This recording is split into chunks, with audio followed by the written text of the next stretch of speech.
Good evening, everyone, and welcome to SocialFlight Live. I'm Jeff Simon. We have such a special show for you this evening. Rory Kennedy is here, director of Downfall, the Case Against Boeing. Before we get started, a few notes. As always, want to point out that on SocialFlight.com and the free SocialFlight mobile apps, we are currently running our Fly to Win challenge with one of our biggest prizes ever. Just fly, get the app, go fly, check in at any airport, and right now we are giving away an Aspen E5 electronic flight instrument that has a nearly $6,000 value. Be sure to check that out. All you need to do is fly and support General Aviation in the process. Now, to introduce our next guest, I'd like to start with a couple of pieces of information because she is absolutely fascinating. For nearly 25 years, Rory Kennedy has been producing and directing thought-provoking documentaries that challenge viewers to expand their worldviews and help to build a better future.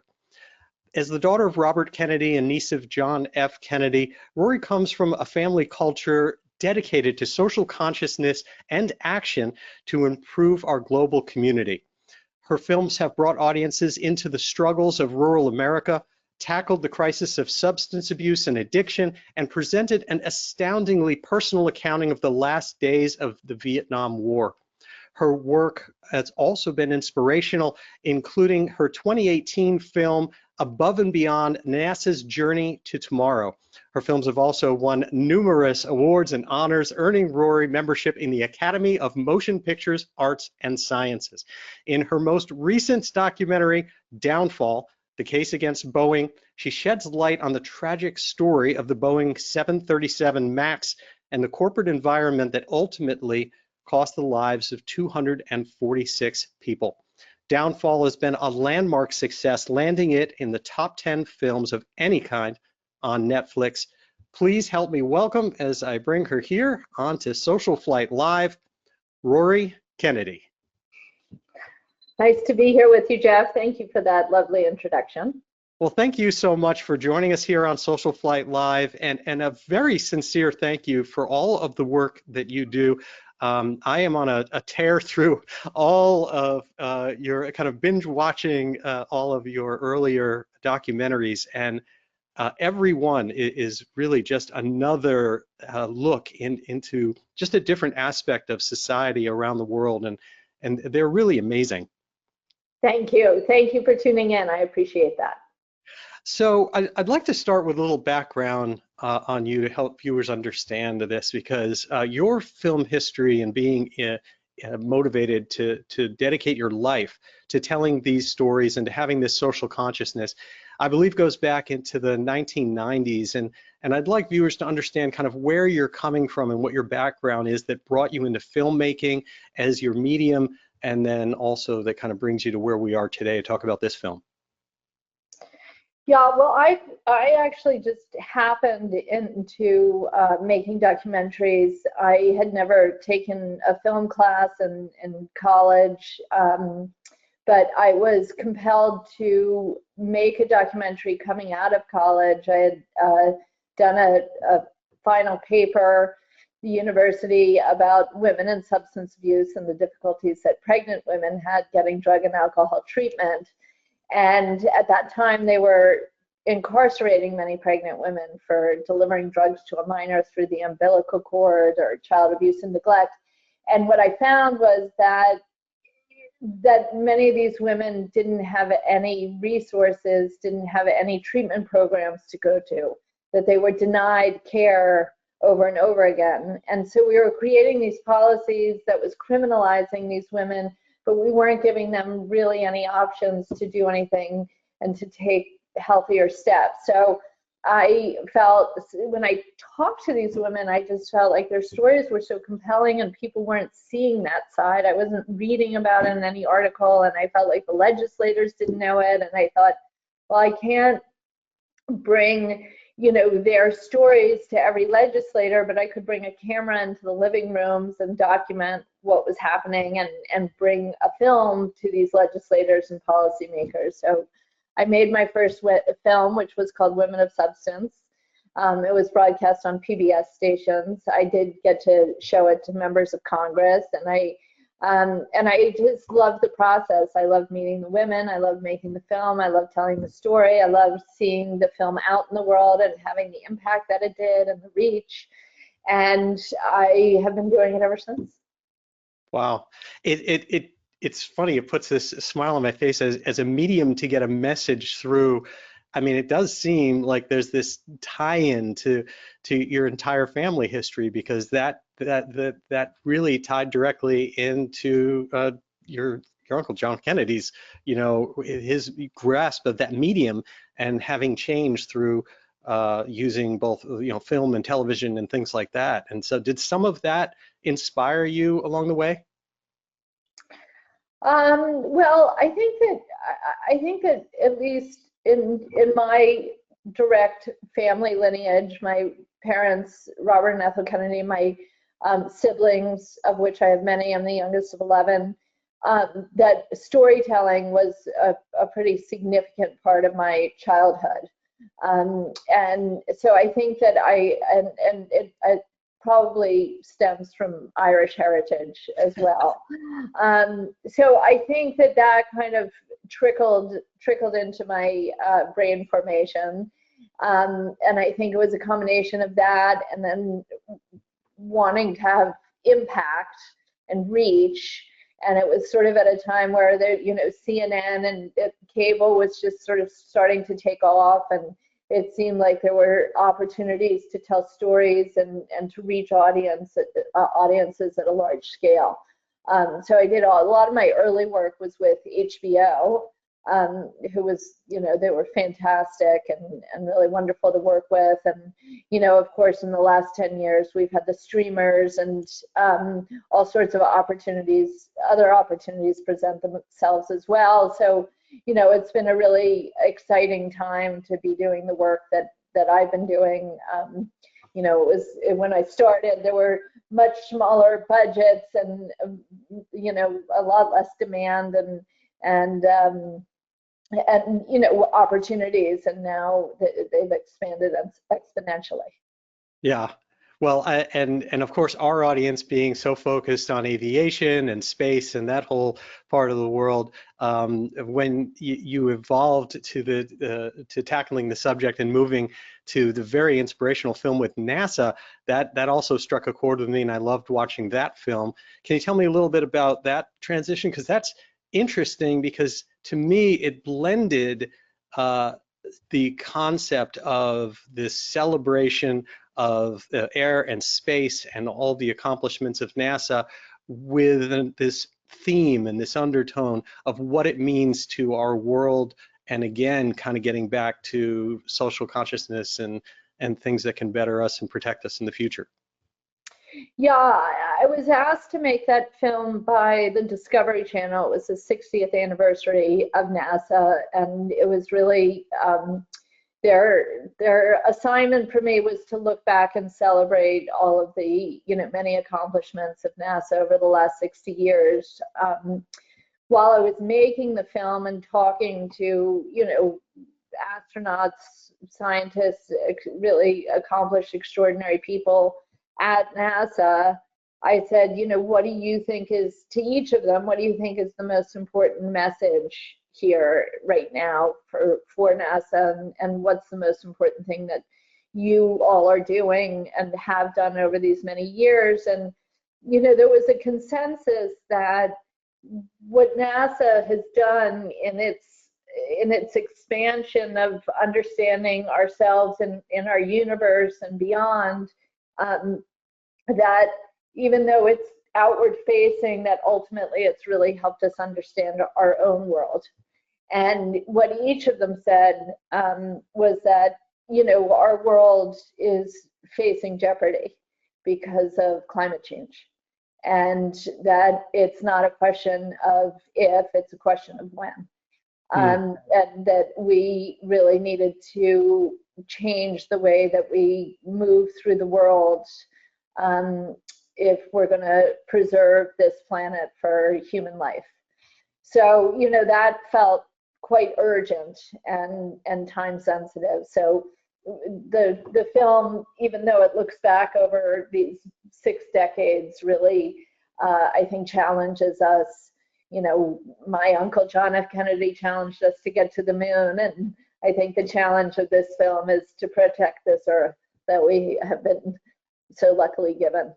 Yeah, you know, we have had several astronauts here on the program, and it has been fascinating that they have this wonderful theme of the perspective that it seems they are overcome with at the opportunity when they've been out in space looking back on the Earth, and they all seem to come back with the passion, not so much for space as much as it is for the Earth, and I think that was really conveyed in your program. There's one other thing that I would encourage people to note in seeing that, and that is your documentary of NASA is fascinating, I found, in talking about the I'm saying it wrong, but the fluorocarbon crisis with the ozone layer, and how rapidly that was confronted and changed, and how we've actually seen that. It's not just a kind of gloom and doom of the future and what we're heading up against with global warming, but an example of how human beings can, and worldwide, can recognize something and actually be successful at it. Yeah, I think it's a really good example, and you know, we can do it now. We can, and that the other thing that I think is striking about that example is that corporations help take the lead on doing the right thing, and they understood that it was in their interest to make good choices there. And I think that, you know, similarly right now, we need, you know, everybody. We need our policymakers, we need our corporations, we need all of us as individuals to make smart choices to protect our planet for our children and our children's children and all the life out there that we want to continue to support. Yeah. So obviously we're here tonight to, in most part, to talk about Downfall and the Case Against Boeing and this amazing documentary. Tell me how this started for you. What got you onto this particular story? Yeah, well, I, like so many other people, you know, read about the 737 MAX crash, the Lion Air crash, and my heart went out to the people on that aircraft. And then I was really struck that 5 months later, the exact same kind of plane, new to the market, a 737 MAX, again crashed in Ethiopia. And they were both Boeing airplanes. And then I was curious with Boeing's response to both of those airplane crashes, because rather than responding by saying, oh my God, this is horrific, let's ground these planes immediately, let's find out what happened, we want to make sure everybody's safe, apologies. Instead, there was kind of a blaming of the pilot in these international territories, not in the United States, in Jakarta and in Ethiopia, and it seemed very suspicious and questionable to me. So I felt like I wanted to make a documentary about it, to really find out exactly what happened, who knew what when, who was responsible for these planes crashing, and figuring out what we could learn from it so something like this didn't happen again. And this was a story that was largely, I think, run down and kind of on the scent by some very key reporters early on that were digging into this as this kind of almost subterfuge was happening. Tell me a little bit about that, because you brought these folks into the documentary. Yeah, I mean, the documentary is really, you know, the story was still unfolding as we were making the documentary. So the way the story is told in the documentary is almost in real time, and you kind of see it unfold, and then we have an opportunity to then look back and understand what the implications of all the choices were that were made at the time. We really focused on the voices of people who were on the front lines of this. So it was a combination of reporters, primarily Andy Pastor, who covered this story, dogged reporter for the Wall Street Journal, really amazing man. Peter DeFazio was the congressional leader of the Transportation and Infrastructure Committee that led the biggest investigation in that committee's history to try to get to the bottom of understanding what exactly had happened. We follow his story. And then, you know, remarkably, many of the family members who are, you know, faced with just such sadness and devastation were somehow able to turn that pain and suffering into this extraordinary advocacy effort. And I think they were really driven by a feeling of wanting no other family to ever experience or go through the horror of what they had to endure. And so we also follow Michael Stumo, whose daughter had died on the Ethiopian airplane and really became a spokesperson and an advocate. And then on top of that, we interview a number of people who work at Boeing, who helped build these planes, who were behind the scenes, who really understood from the inside out what had happened. So it's very much a firsthand account of the events and understanding, I think, more deeply what exactly happened. Yeah, you know, in the documentary, you follow or spend a fair amount of time with, for example, the wife of one of the pilots of the aircraft for the human story on that. In addition to it, then there's the aspect of, like you said, people at Boeing going through it, the congressional side of it, and investigators. So you were doing this in basically as this story. This was a very long process. What's it like to create a documentary when you're really not sure of the end? I mean, often it seems like many of your documentaries, you're looking back in time and you can kind of plan your story. But in this case, you were following along. How did you choose kind of what you were going to follow and how you were going to develop it?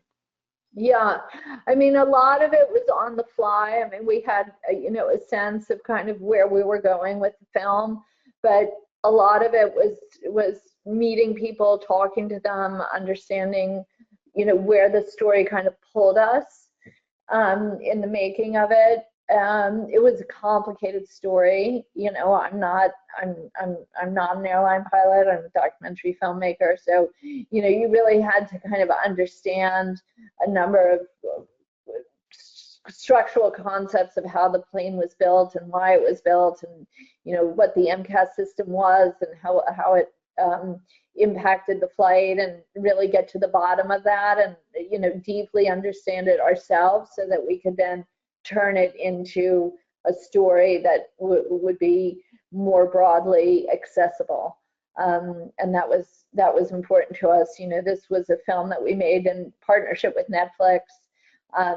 Netflix is in 190 countries, all, you know, and so, you know, we wanted to tell a story that people from many different backgrounds and different, you know, language background, different experience background would be able to understand. So in order to do that, you know, it required kind of a deep dive for our creative team. But I was lucky. We had, you know, two really talented writer producers on board, Kevin McAllister and Mark Bailey, and then our editor, Don Klesi, was, you know, just is a great talent himself. So we had a really wonderful team that helped us tell this story. Did you have any access other than the former employees to any of the executives or perspective directly from people at Boeing? Well, We do include the Boeing perspective through, archive and through footage. We were in touch with Boeing throughout the process from when we first started the film to the end, really encouraging them to participate. And they, at least in the beginning, seemed to entertain that possibility, but ultimately declined to do an interview. And how did you put together kind of who you were going to bring on to get perspectives? Because there is clearly, as the story goes on, there's input from people who were in meetings representing the pilots union, for example, in the United States, and what they were getting back from Boeing in terms of feedback on what to do during this. And that's, I think, was kind of fascinating. And then, of course, you did have access to people who were telling you the story of what had been going on behind the scenes with quality at Boeing, et cetera. Yeah, I mean, I really wanted to get people who had firsthand accounts of what had happened. And I wanted also to have a range of perspectives in the film. So I didn't want, 8 reporters telling me the same thing, or, 5 members of Congress. So I really identified the people who I felt like could, who knew the story intimately, who could help us deeply understand what happened, at least for that part of the story, and had a firsthand account based on their own personal experience. So they're not talking about, what they understood happened, but what they saw happen. So that was important to me in the storytelling. And then, I think we obviously used a lot of archive to help tell the story as well, and go into, give some larger context to understand the history of Boeing in this country. And like, I love Boeing, what it has stood for historically. I mean, you talk about NASA, Boeing helped build the planes that are the rockets that got us to the moon, right? I mean, they built the 747 that really enabled people to travel internationally at a much lower cost and much greater numbers. They've been had enormous ingenuity and real commitment to excellence over the years, and I wanted to celebrate that in this film. Right. But it also, we also come to understand that, particularly, there were some events over the last 20, 30 years, the merger with McDonnell Douglas, the move from Seattle for the headquarters to Chicago, that all were in line with kind of overall shift away from excellence and towards earnings and finances. How do you answer, having been through and deeply into this, the biggest issue, I think, or the biggest continuing controversy about the 737 MAX crisis is revolves around U.S. pilots and training versus international. It's Boeing's original line that this was a training issue, that this, was, sure, there was a technical issue to be solved, but the difference between crisis and the accidents themselves versus something that wouldn't have been as much of a crisis or caused these deaths, that was about pilot training. This seems to be something that's stayed in the public consciousness. Where does that? How do you reconcile that? Where does that stand? Well, I think that pilot training and wanting to avoid pilot training was a significant motivating factor as to why Boeing made a series of decisions that led directly to these crashes.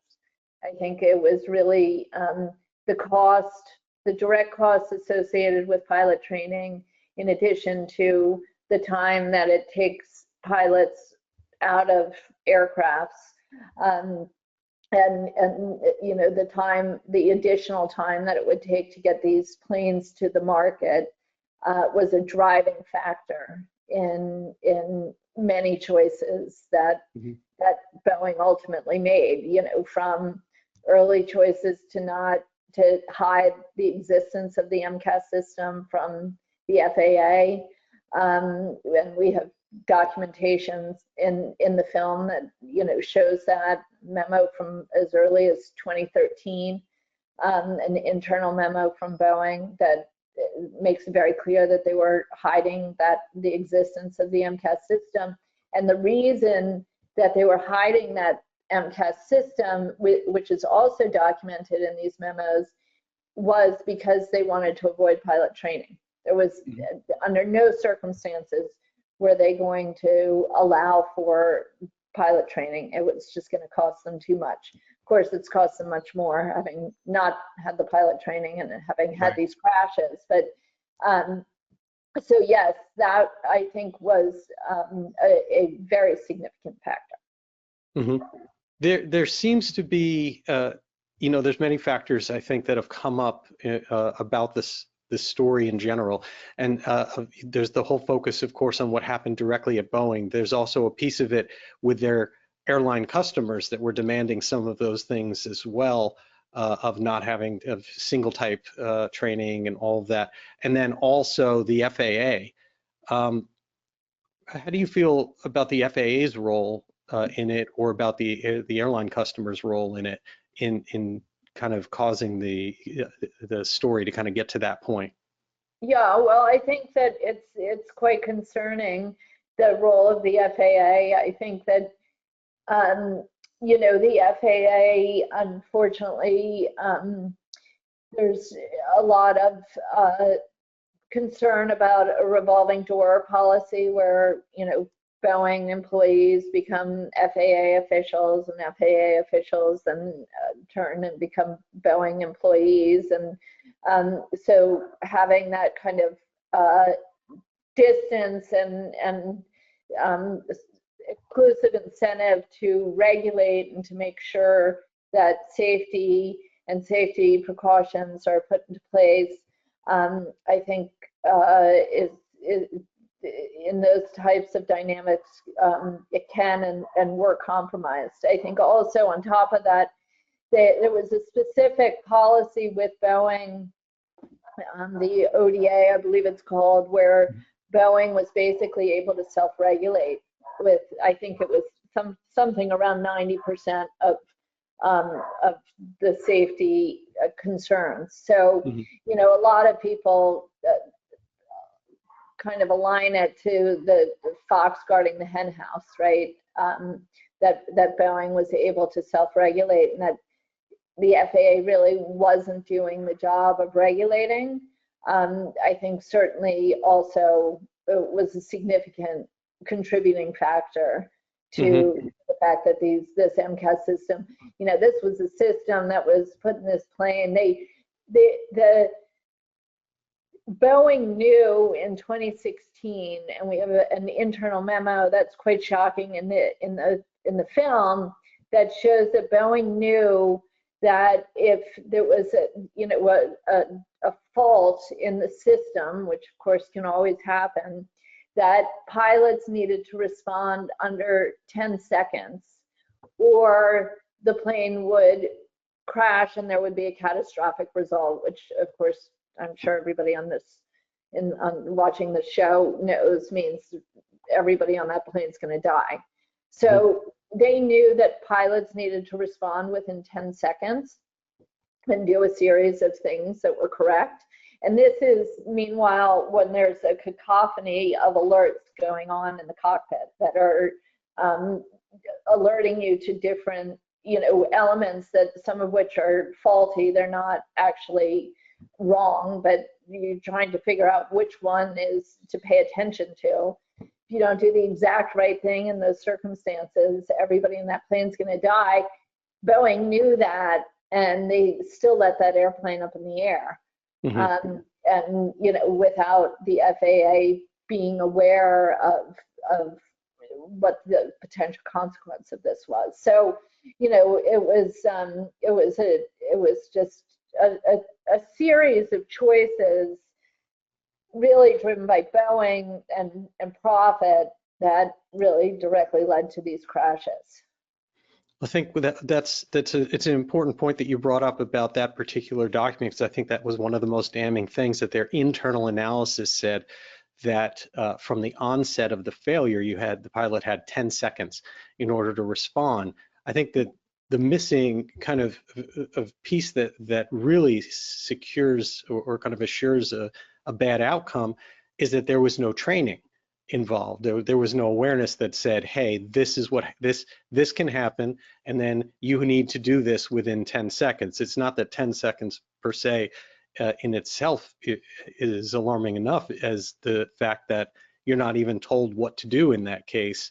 Well, I mean, it's a number of factors. Yes, 100%. I mean, you know, and in that same memo, it says without pilot training, then you're going to have these catastrophic consequences, right? And so that suggests that you should have pilot training, right? I mean, it was very clear in this memo that you need to have pilot training, and yet, again, the decision was made not to have pilot training.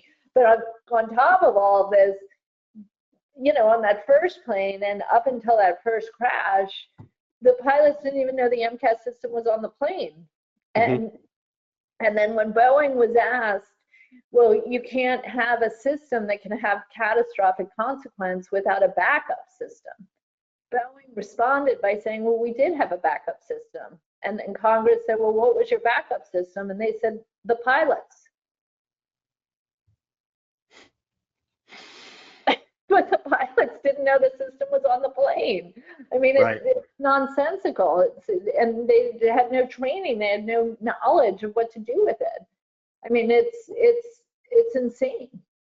I know one of the union representatives, one of the pilots' union representatives that's in the film, talks about the documentation and training given to pilots and how there's one mention of the existence of the system at all, and it's in a glossary that simply has a definition.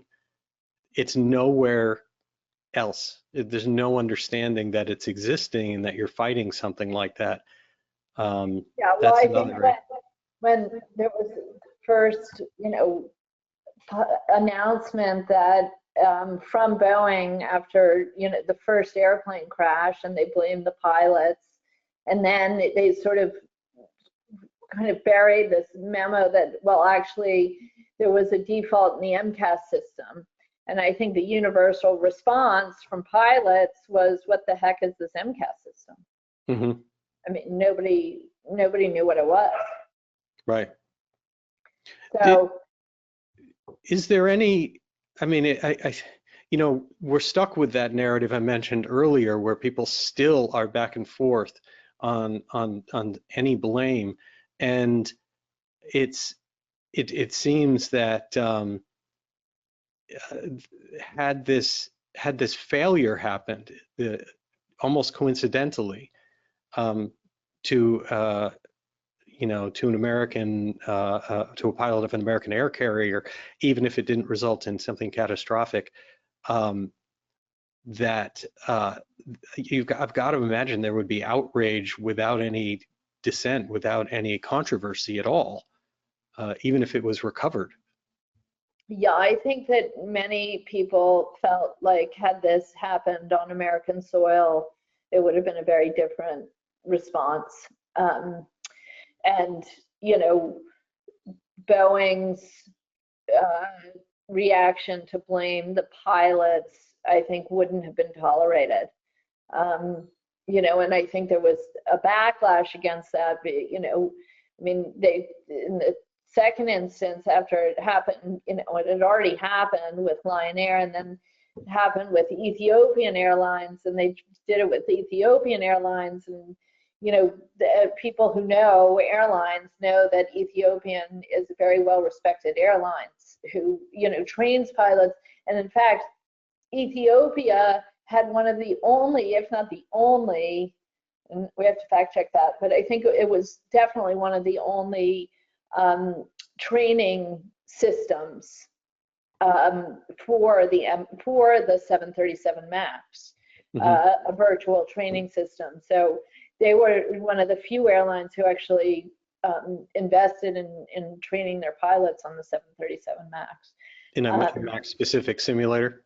Yeah, they had a simulator, and I think it was really one of the few in the world at the time. So, you know, they are a very well-respected airline, and then the Lion Air pilot was trained in the United States, you know, and they were all very well-respected pilots. So, and of course, we know now that it was not the pilot's error; it was the MCAS system.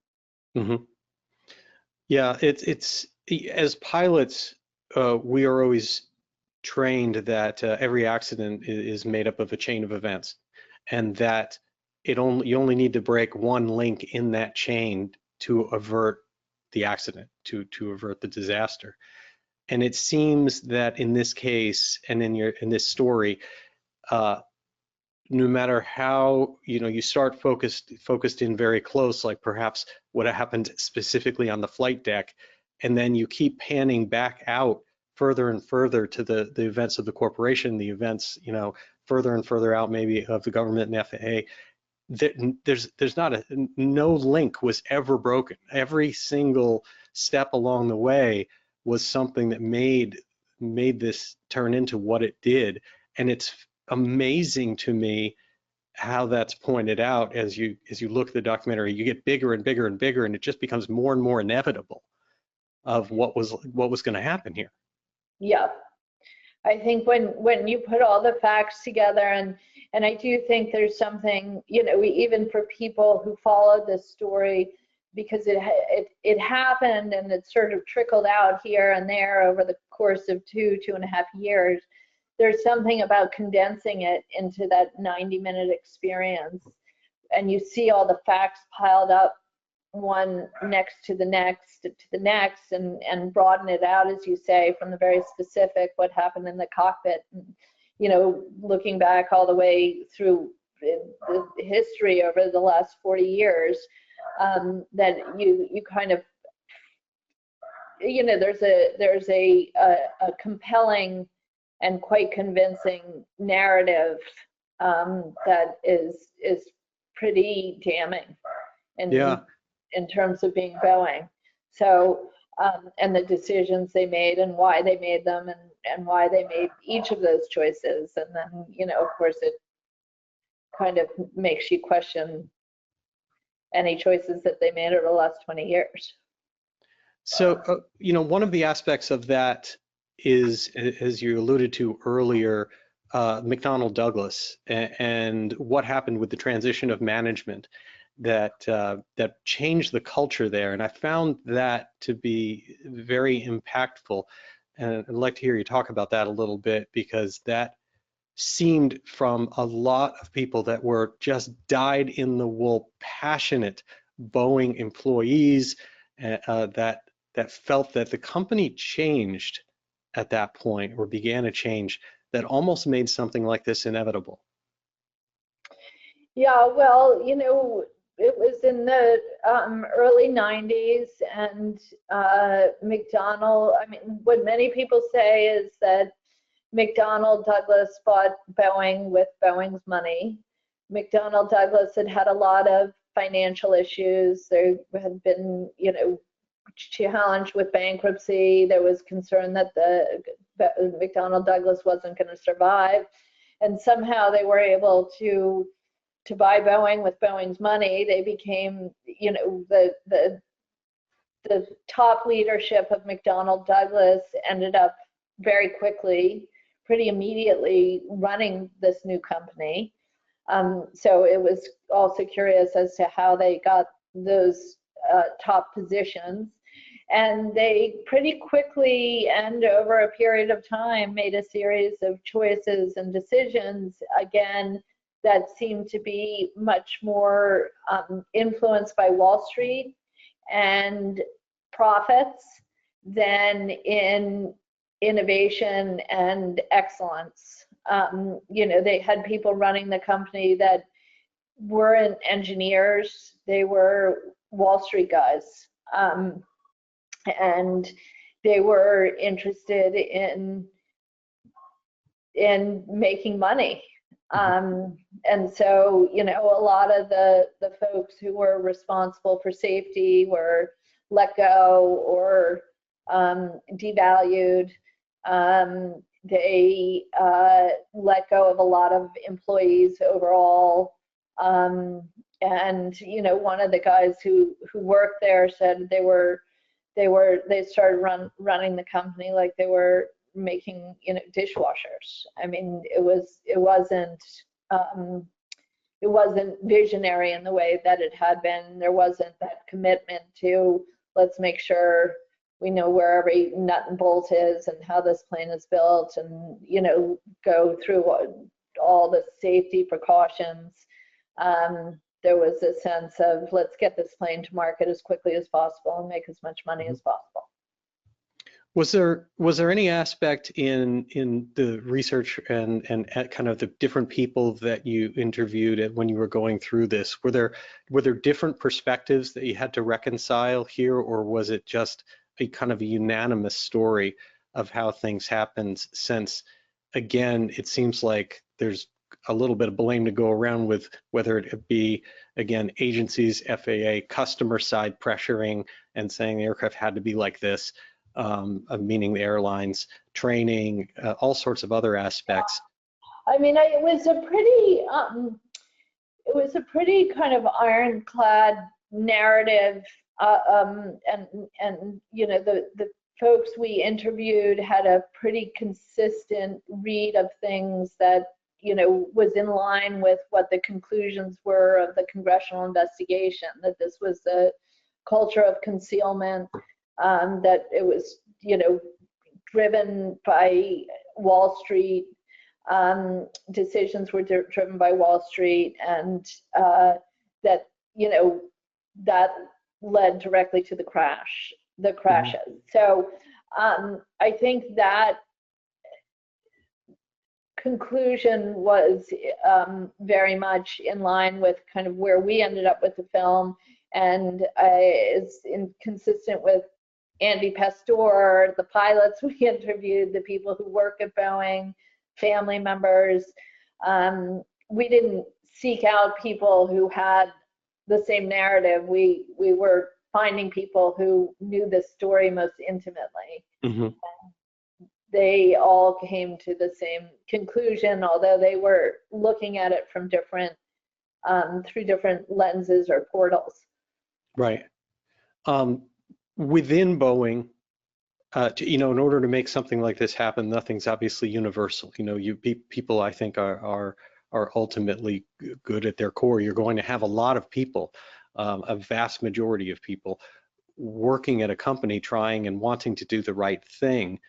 Did you find that that the 737 MAX story, it really had this kind of separate group, or almost like there were certain people trying to hide the information, trying to keep people out of the loop, who naturally their job would be safety, their job would be training, their job would be some of these things? It's not kind of a universal Boeing trying to accomplish this story. I found, I interviewed a number of people who worked with Boeing for many decades and were there before McDonnell Douglas merger, and it was.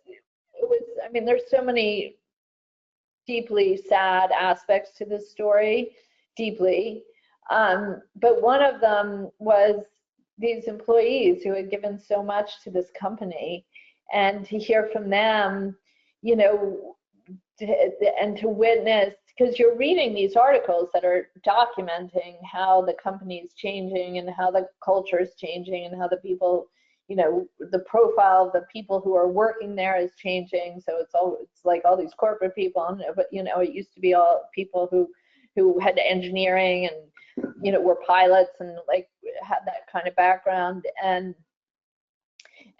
you know, to hear that from the people who worked inside of Boeing, who describe it from the inside, and that, you know, like you were at this amazing company, you were so proud to wear, you know, the hats and the team wear, and it just had this great vibe, and you were building these amazing machines that nobody had ever seen before, and then it like all changed in one day.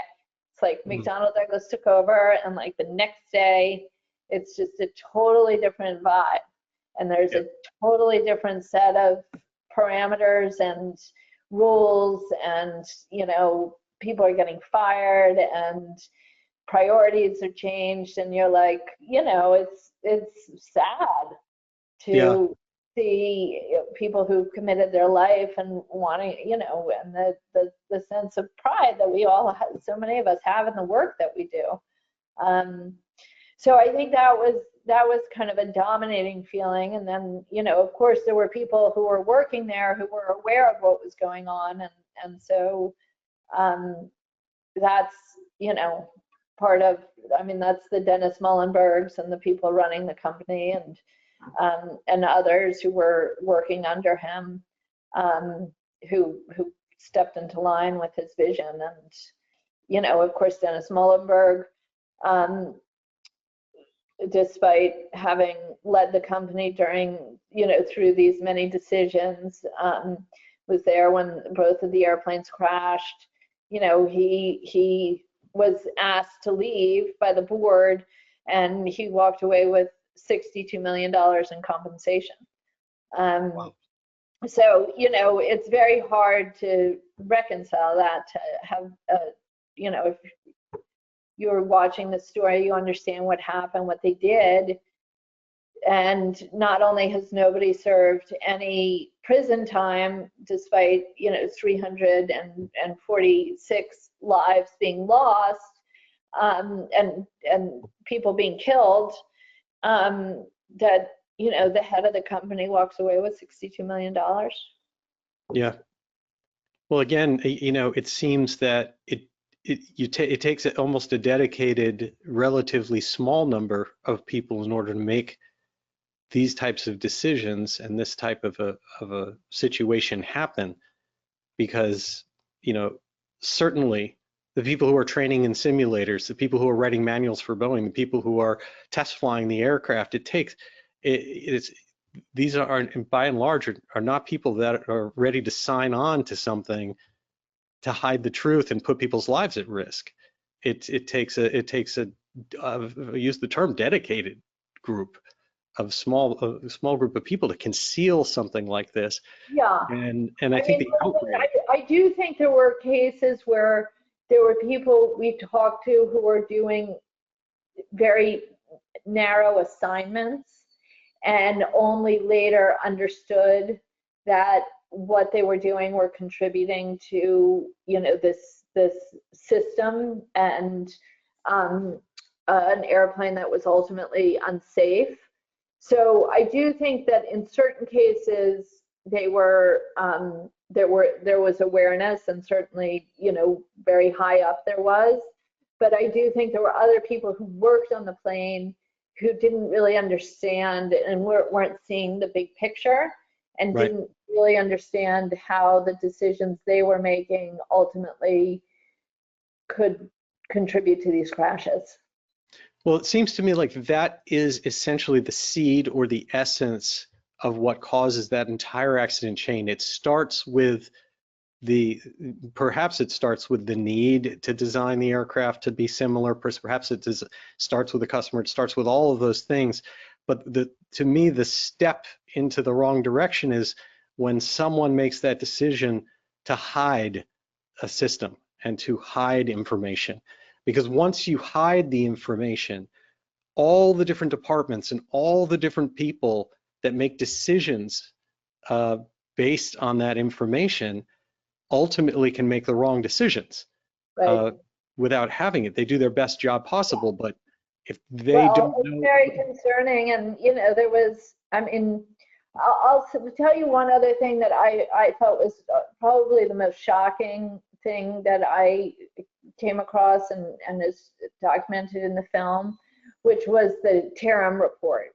The Tarim report came out after the first crash, the Lion Air crash before the Ethiopian crash, and it was done by Boeing, well, by the FAA, and Boeing was made aware of it, and it concluded that there was a likelihood that the plane would crash 15 times over the course of its life, and that would be on average once every 2 years, that there would be a catastrophic crash. And Boeing, along with the FAA,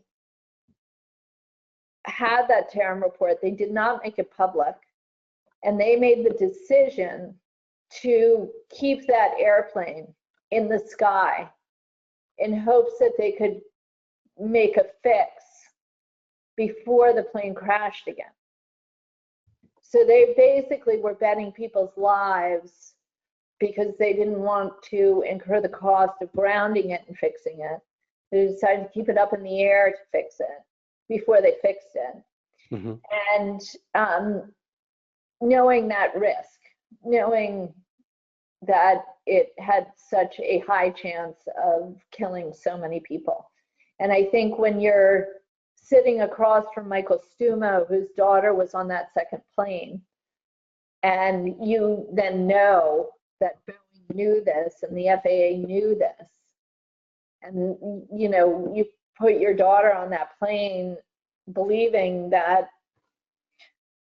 the airlines, the manufacturer, the Congress, like everybody's going to do their job to protect us when we go up in those airplanes, and that basically nobody did. And as a result, his daughter's no longer with him, 22-year-old, Samia Rose, beautiful, committed woman who really wonderful, life that's now lost. It's wrenching. Mm-hmm. What do you think the impact? I mean, what has been? What's coming out of this that's going to change things in the future? I mean, we've certainly seen the FAA themselves having a different approach, and some would question how much of it is going to be reactionary, how much of it really solves things. But what do you think the lesson is for all of us, and what do you think is going to change in kind of the corporate culture? Well, I think that we have to. I mean, unfortunately, this isn't the story only about Boeing, right? I mean, we've seen the same story play itself out in the pharmaceutical industry. We've seen it play itself out in car manufacturers. We've seen it play itself out in, fossil fuel energy producing corporations. And so I think that we as citizens and as pilots and as people who care, that we have to continue to stand up against corporate interests and make sure that the public interest is considered and is a priority. And I think that we can't let our guard down, or can't just assume, well, they're going to all look out for us and it's in their interest that this product is safe. Right. Because there's too many examples where that's not been the case. So I think that we need to be rigorous and keep at it, and yeah. I mean, I'm a documentary filmmaker, so I'm making a documentary, and Andy Pastor is a reporter and he chased the story down, and Pete DeFazio is a congressperson, and he decided to prioritize this. And Michael Stumo is a dad who works, in another kind of company, and he's committed so much of his time to this. So everybody can go about it. Other people can get on Twitter, and other people can, when you go into work and you're a pilot, keep making those demands. And, yeah. I think that's what we have to do. I think one of the challenges that we have in general is a lot of these things, and what the film obviously points out is what can happen at high levels of power when you have high levels of power with corporations, when you have high levels of power with government that compromise safety, or that have other decisions made that aren't necessarily in everyone's interest. Unfortunately, I think one of the things that I have personally heard from many small manufacturers and even one-person businesses throughout aviation in our world, which is kind of small aviation, general aviation, is the reaction to the Boeing 737 MAX situation has been that it's easy to come down hard on the little guys everywhere, that the FAA is now kind of reluctant to sign off, dragging on everybody who has small projects and little companies that aren't trying to hide anything. Power itself at the highest levels, as what you point out in the film, that was where you really start to get the problems, but it's easy to punish the little guy too.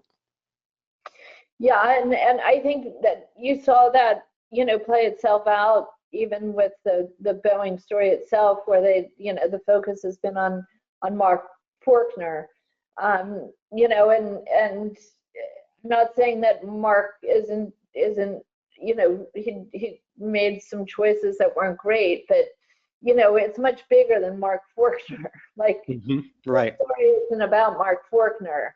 This, Mark Forkner was a training pilot. I mean, he didn't put this system, he didn't build the system, he didn't put the system in the plane, he didn't, he helped hide the system, so that wasn't great, and he shouldn't have done that. But that is not where the story should end up. That's not who's responsible. Right. So, but who's going after the Dennis Muhlenbergs? Who's going, why can you kill 346 people and have a corporation and that protects you? Like, why? So if you're in a corporation that you can just do whatever you want, like, why aren't they held to the same account and systems that we are as individuals? Right. Well, I think ultimately that's the message of the film, and I think I would certainly encourage anyone who hasn't already seen it, Downfall: The Case Against Boeing, to see it, to make judgments for yourselves, to research more about the story, because it's a story that needs to be told so that we don't have other similar things. And as you mentioned, it's a similar story to what's happened in pharma and some other areas. And so I appreciate very much that you've taken the time to make the film and the other work. Tell me what's next for Rory Kennedy? What are you working on next? Oh, thank you, Jeff. Well, I have another documentary that I'm making for Netflix right now, but it hasn't quite been announced. So that's about a natural disaster.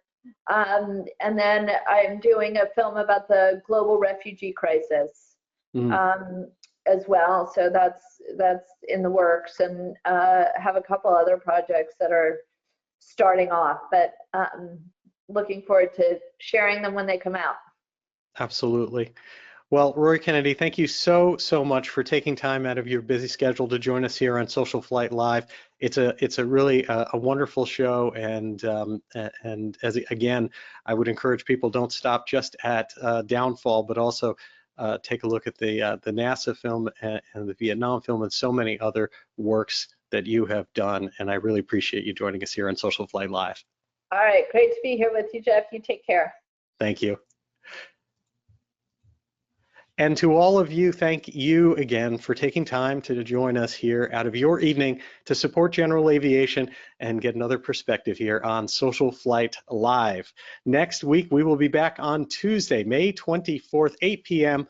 for a very special show with artist David Ewell. If you have not seen David Ewell's amazing paintings he has both watercolor and work on canvas with oils, on motorcycles, on aircraft, and the combination of the two, they are breathtaking works of art.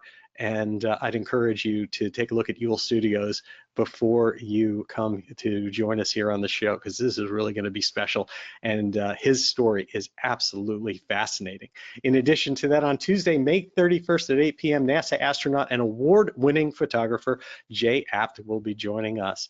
And with that, I'd like to thank you all for joining us again here on Social Flight Live, and wish you all blue skies.